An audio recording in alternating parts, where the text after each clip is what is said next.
नमस्कार, मैं भाव्या, आप देख रहे हैं फॉर न्यूज भारत। इस वक्त हम मौजूद हैं हजारीबाग के सदर अस्पताल में और आपको बता दें कि सदर अस्पताल की लचरता लगातार हमारे सामने दिखते नजर आती है, चाहे वो बात हो पोस्टमार्टम ब्लॉक की या फिर ऑर्थो विभाग की या फिर आप बात करें इमरजेंसी वार्ड की, जहां पर आपको दिख रहे होंगे कांग्रेस के कई कार्यकर्ता के साथ साथ बड़ी विधायक उमाशंकर अकेला यादव के साथ साथ यहाँ पर आपको यहाँ पर आशीष कुमार सहाय भी नजर आ रहे होंगे, यहाँ पर आपको शैलेंद्र यादव जी भी नजर आ रहे होंगे और कई अन्य कार्यकर्ता कांग्रेस के बैठे हुए हैं। लेकिन सबसे पहले आपको ये बता दें कि जो झारखंड के स्वास्थ्य मंत्री हैं वो भी कांग्रेस पार्टी से ही हैं और यहाँ पर जो बैठे हुए हैं वो भी कांग्रेस पार्टी से ही हैं और ये स्वास्थ्य विभाग के ही धरना प्रदर्शन में ही बैठे हुए हैं। सबसे पहले जानते हैं इसका मुख्य कारण क्या है, किन कारणों को आज यहाँ पे लेकर क्या बैठे हुए हैं। सबसे पहले तो मैं बताऊँ, हमारी सरकार है और इंडिया गठबंधन की सरकार है। हमारी सरकार सब व्यवस्था की है इस अस्पताल में, यानी कि दवा की व्यवस्था, पानी की व्यवस्था, सारे डॉक्टरों की व्यवस्था, नर्सों की व्यवस्था,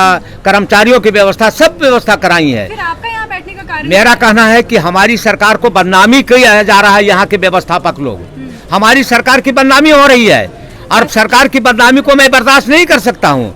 इसलिए सारे चीज़ों को व्यवस्था के बाद भी यदि जो यहाँ डॉक्टर नहीं सुधरते हैं तो ये हम एक मैसेज देना चाहते हैं कि जब तक नहीं हमारे माननीय मंत्री जी यहाँ नहीं जाएंगे, आज सुधार नहीं करेंगे। कारण है कि हम क्या जवाब देंगे यहाँ के जनता को।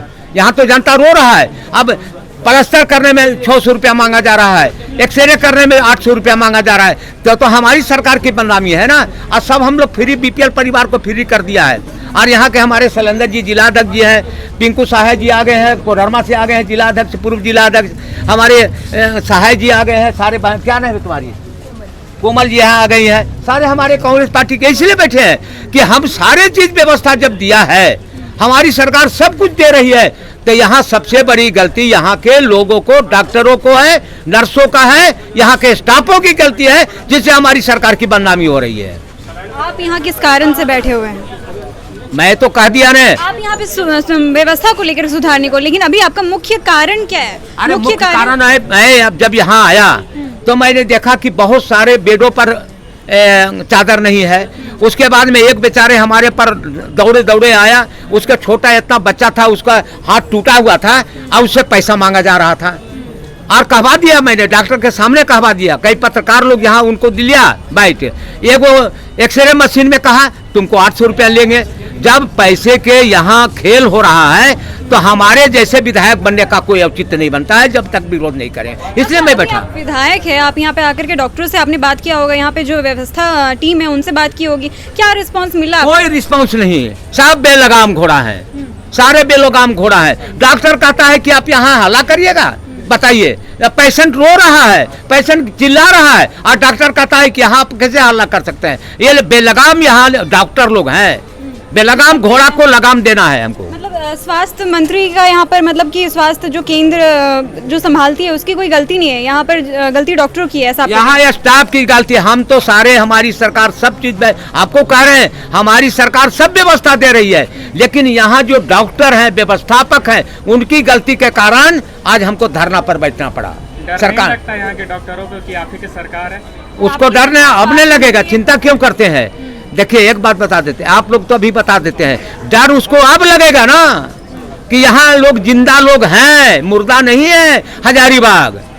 उसको अब डर लगेगा। हमारे साथ शैलेंद्र जी बैठे हैं जिलाध्यक्ष, हमारे साथ आपको कोडरमा जिला के पिंकू सहाय जी हमारे जिलाध्यक्ष बैठे हैं, सहाय जी हमारे साथ बैठे हैं, कोमल जी बैठे हैं, तमाम कार्यकर्ता इसलिए बैठे हैं कि सरकार के बदनामी को यानी कि हम होने नहीं देंगे। हम सारा व्यवस्था इन लोगों पर कार्रवाई करने के लिए धरना पर बैठे हैं।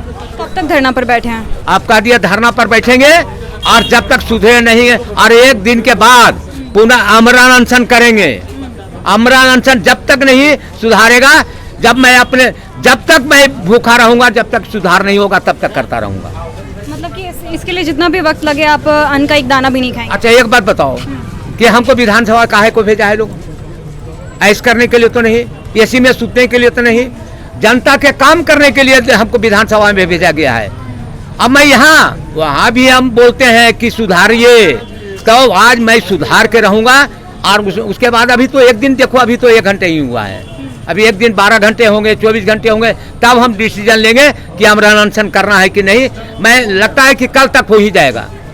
हाँ हो ही जाएगा, आ जाना कल। फिलहाल आज रात तक यहाँ पर ये बैठेंगे अगर इनकी मांगों को नहीं सुना जाएगा, अगर जो यहाँ पे स्वास्थ्य व्यवस्था है उसको अगर उसमें लगाम नहीं कसा जाएगा, उस पर कह सकते हैं कि अगर उसको कंट्रोल नहीं किया जाएगा तो यहाँ पर आज ये रात भर बैठेंगे इतने सारे कार्यकर्ता, और आपको जितने भी गणमान्य लोग यहाँ पे नजर आ रहे हैं आज सारे यहाँ पे बैठेंगे। तब तक ये देखना ये है कि होता क्या है यहाँ पर। ऐसी और खबरों के लिए आप जुड़े रहें N4 न्यूज़ भारत के साथ। N4 news Bharat.